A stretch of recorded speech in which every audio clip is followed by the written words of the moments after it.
for Gary Player, when he wakes up in the morning, what's the most exciting thing you can think about in horse racing at the moment, whether it's in South Africa or anywhere in the world? It's just such a passion. It's a hard thing to explain about the horse industry. It's a disease. It gets in your system. And you're dealing with nature. You're dealing that is something alive. And you're dealing with something that is genetically impossible to work out. And so I think the challenge. So I wake up with this great challenge every single day. And I don't know how you feel, but having come from a poor background and know what it is to struggle a bit, I can't imagine somebody not having a job. So I'm extremely proud of the horse industry, the number of jobs that they create in this great country. Let's reflect back on your farm for a second, because it's been an all-consuming passion for you. You've invested hundreds of millions of rands in your farm, and you've had success from a perspective of selling horses. But the one place that Gary Player hasn't hit the jackpot yet is a stallion. You now have the only son of Pivotal in South Africa, an impeccably performed horse, a very well-bred horse with speed. You must be very excited about him. The horse industry is fascinating to me. At least when I was playing golf, I was the author of my own destiny to an extent. But we all in the horse industry, we all know a hang of a lot about nothing. And I've tried many stallions, impeccably bred, impeccably performed, and have never really struck it yet. I suppose 3% of stallions make it. But Nurtuk Flyer is by Pivotal. And in his dam side, you've got two of the greatest racehorses that ever lived, Secretariat, probably the greatest, and Dancing Brave. So, and he had, which I think is the, if somebody had to say to me, what is the essential ingredient in a great stallion? I'd say speed. And you look at Jetmaster, his female family was pathetic. If you look at Dynasty, his female family is not that good either. But two phenomenal sires. I mean, because they had that speed, which is, I think, the essential ingredient in a racehorse. And Nurtuk Flyer won both guineas.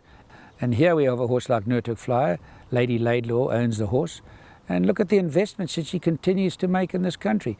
Because we do produce great racehorses. We've got great stallions. We're a dynamic nation. We're a nation that has to face up to a lot of adversity, and so that makes you tougher. So the horse industry plays a vital role in people's lives today. Were you in the right place at the right time, or do you think they were looking for a farm that could support him? They visited my farm, and you know what we have that is very different to other farms in South Africa. We have 9,000 acres, on the Orange River, and we grow our own lucerne, our own teff and oats, and our water is probably in the top 3 in the world. I've had it tested internationally, and there's no pollution, and it has quiet.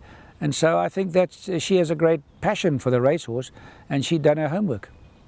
You know, Gary, you keep on telling us about the longevity of life, which you've worked blooming hard at.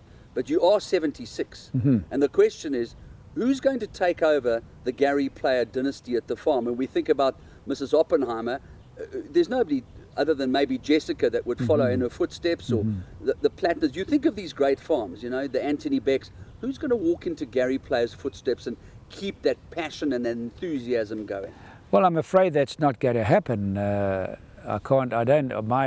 All my children have got jobs and are dedicated to their profession. And how do you know if you're 21 grandchildren who would like to do it? And, you're talking about a long time ahead. So really, I don't. That's one of the sad things. And I also would like to spend more time with my family, because, I deprived them a lot of my love and time, having to travel and play so extensively around the world. And to do what I had to do, you had to do that. Otherwise, you don't become world champion. So I'd like to spend a little bit more time at Plettenberg Bay. I'd like to spend more time with my children and grandchildren.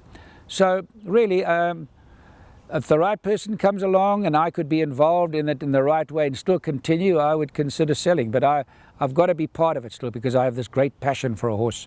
And I'd like to still, and I've built up a stud farm there that's quite unique worldwide. I mean, I have people visiting there from all over the world. And there are very few stud farms that are better and have a better opportunity. Some of our paddocks are 400 acres big. This winter we had 20, 30, 40 mares just walking out in a 400-acre paddock. I mean, you can say what you like, and there's always opinions. But I know one thing.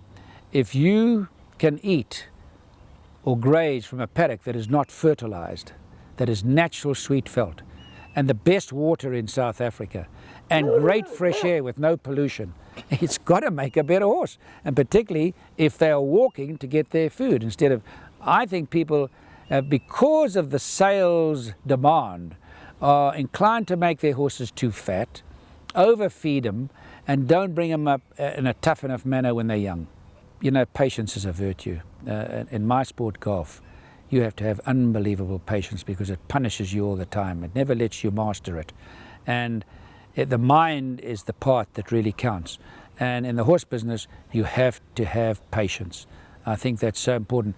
If you look at trainers, you know, we got great trainers in this country, so many. But you look at how Mike de Kock is, what he's done internationally. He's put us on a new level. And but the man has got this innovative mind. He's a man who wants to always improve, and so the horse industry is improving by his knowledge.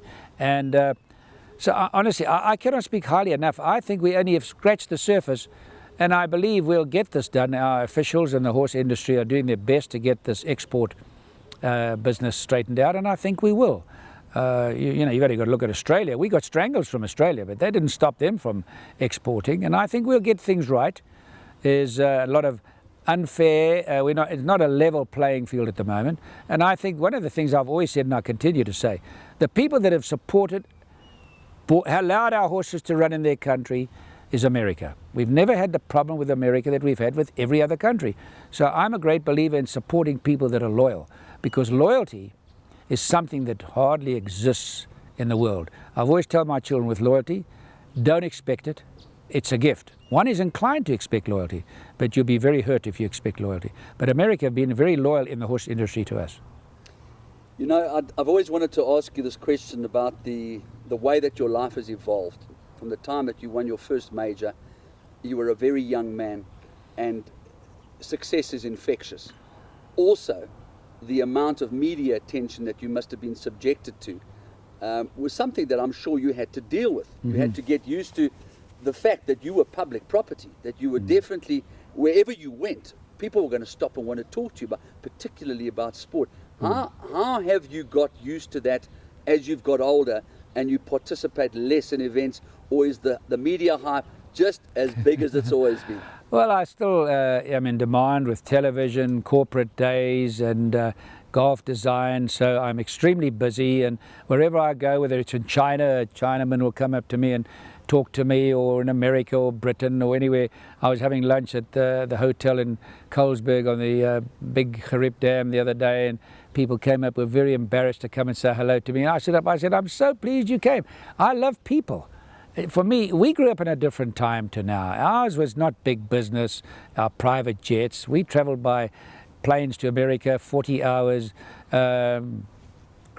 Cramped, you know, tourist class, sitting there with 6 children. But I mean, it was a great time. We stayed at people's homes during the tournament. There was no money to really play for.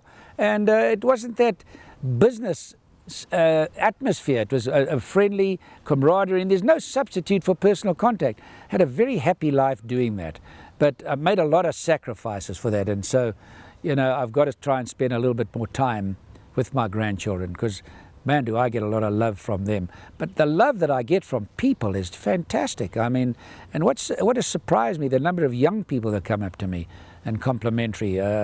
I'm surprised at that. I thought that an old turkey like me, they would have forgotten that name a long time ago, but it's wonderful. My dad always said, never invest in anything that eats while you sleep. So I go in the horse business and have 21 grandchildren. So don't follow Gary's example. That's right. Oh, that's fantastic. That's absolutely brilliant.